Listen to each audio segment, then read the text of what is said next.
Hey everybody!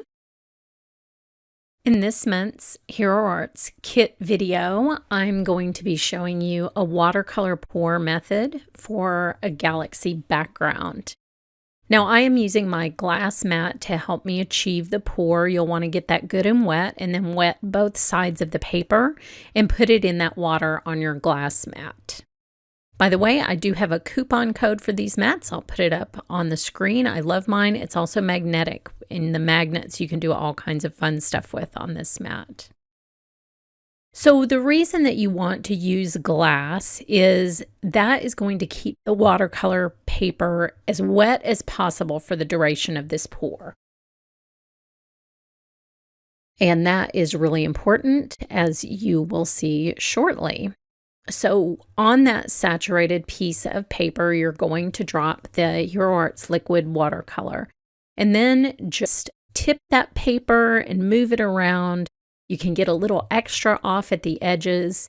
Go back and forth with water to move that pigment and to give that pigment a place to go, because watercolor loves to follow water. So you can sort of lead it around the piece of paper with your water sprayer. Now I'm going to add some more color. I actually had a little piece of the pigment from this watercolor stuck in my little eyedropper. I had left it open, and so it got a little bit dry. So that came shooting out and sprayed watercolor everywhere. But that's the other great thing about glass. It's easy to clean up. And now that little piece of pigment, if you look closely, is actually sitting on my little watercolor piece, so you can remove that later. Now I'm going to go back and add a little bit more of the blue. I felt like that was sort of lacking in this composition. So I'll put it just faintly down there, and it will turn green. It's next to the yellow, so that does happen. And now we're going to do the fun part. We are going to add the black watercolor to give that sky look outside of this color. This is one of my favorite things to do with watercolor, is do these different galaxy techniques. And I'm going to keep it mostly at the edges, because the dye from the kit that I'm using this month really needs to be the star of the show, and it needs some lighter areas of the background to kind of shine against with that black cardstock. So I'll just let this run around the bottom. You can see that it gets softer as it spreads out, so don't worry about kind of those little sharp tendrils that you see at first. With the glass mat and keeping all that water in the cardstock, that is going to keep moving as you tilt. And so the first forms that you see, like here, with they're sort of branching down, you're not going to see that in the end, because this is going to slowly blend out into the other watercolor with this pouring method. I do direct it quite a bit, and this is sped up 2 times, and so I go a little bit more slowly than you're seeing here in terms of holding the paper and letting that watercolor seep out into the colored areas. I love how there's one little bit that sort of reaches into the color. That's so much fun.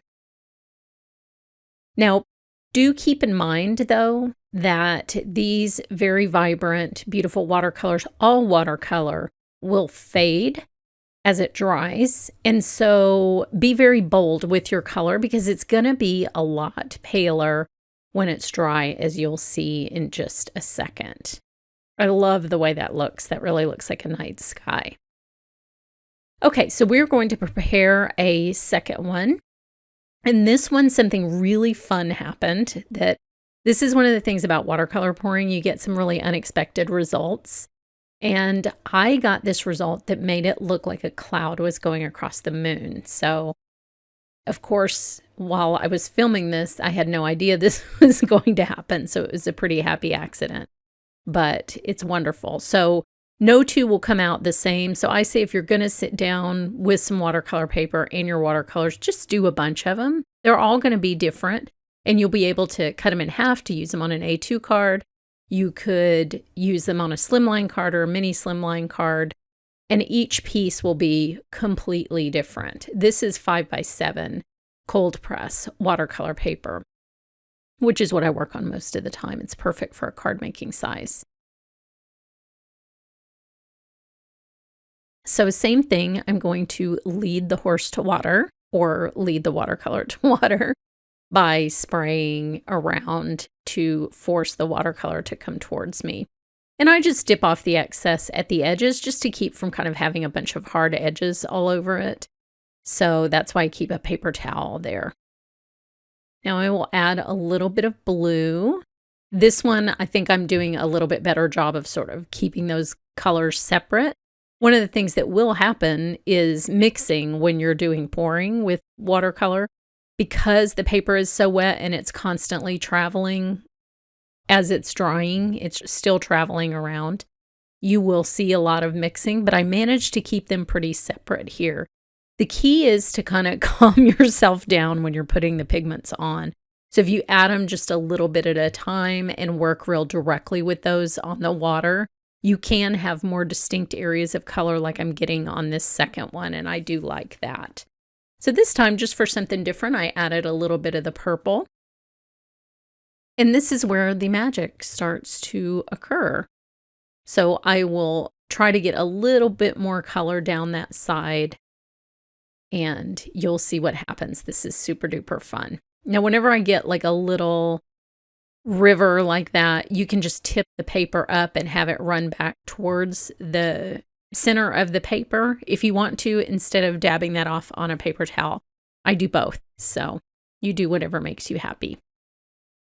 So now we will add the night sky and let that run in towards the center.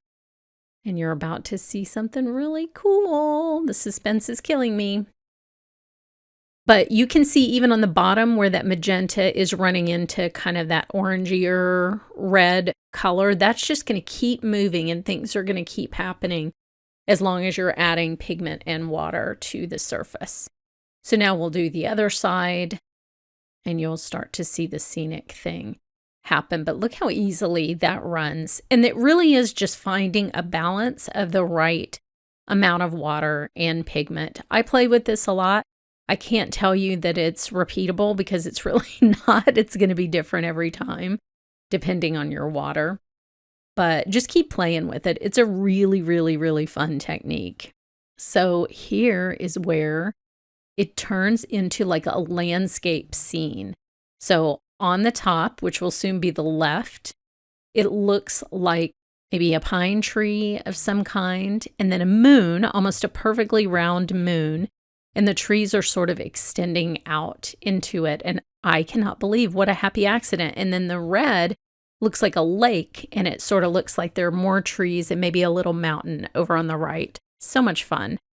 So here's what the finished card looks like.